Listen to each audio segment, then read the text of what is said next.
now we're going to move into a section around discovering Azure. So the key thing around here again is if you're an ISV, this will hopefully paint a picture in terms of the market opportunity for you, but also if you're not an ISV, how you can obviously get on board internal employees, but also how you can keep in track with competitors or even keep ahead of competitors.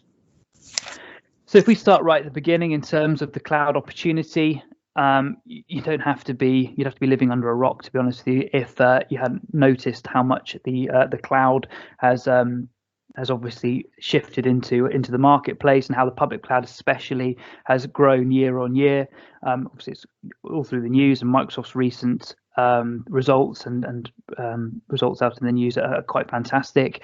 But the key thing is cloud infrastructure spending is rapidly increasing, so up to a third, up to 30 billion, and the majority of that is from IaaS and PaaS services through the public cloud. So those grew 34% in a single quarter.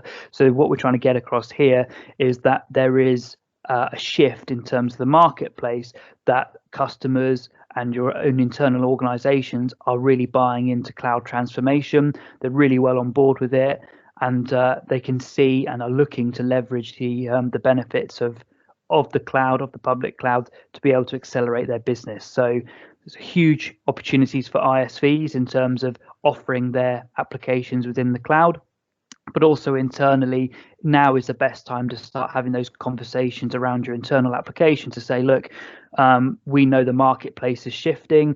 There's no doubt a number of our competitors will be leveraging public cloud technology to enhance their applications and grow their organizations. We should be doing the same too, as well. Otherwise, we're going to be missing a trick here. And it's only going to continue. So forecasting is huge. So by 2022, 60% of enterprise organizations will be leveraging applications that are AI enabled by the public cloud, so by Azure predominantly. So what we mean by AI enabled is not just offering applications that are fit for purpose in terms of what they actually do and what they enable an organization to do, but they actually give data feeds back on how that organization uses those applications in order to give them guidance and give them insights.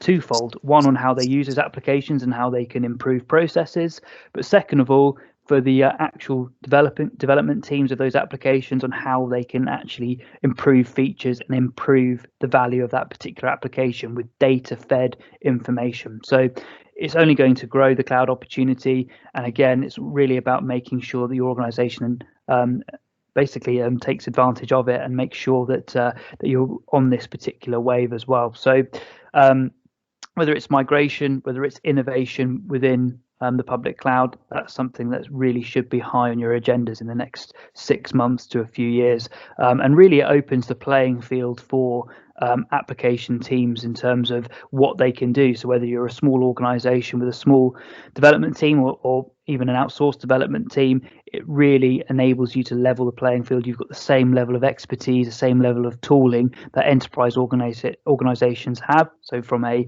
how you operate perspective, but also if you're looking to sell applications, again, it levels the playing field in terms of entering particular markets that are originally non-attainable. So how does this look specifically for Azure? So again, as I said, Microsoft produced some huge reports recently around their Azure growth, which is absolutely fantastic.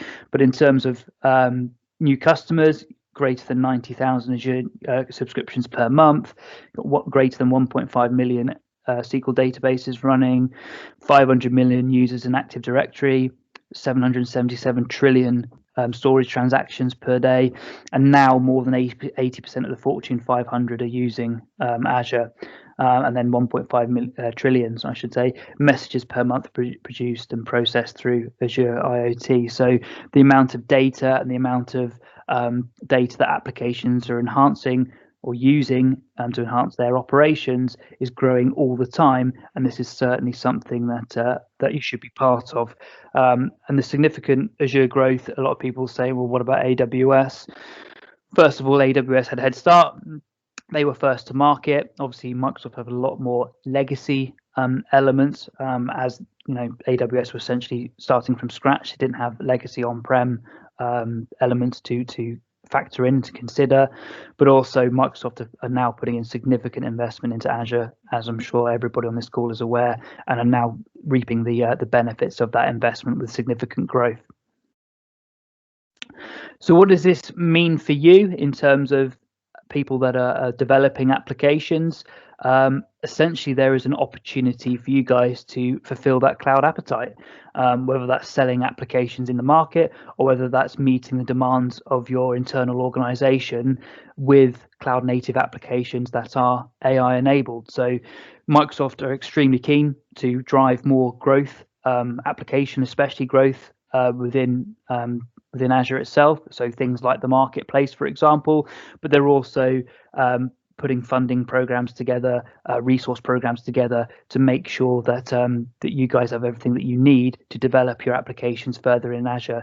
And the key growth areas so far, banking and finance, 50% growth there in terms of cloud native applications, healthcare, insurance and retail. So if you're in any of those segments, then those guys are already making huge strides with regards to cloud app modernization on Azure. So certainly making the most of that opportunity is something that you should all be thinking of.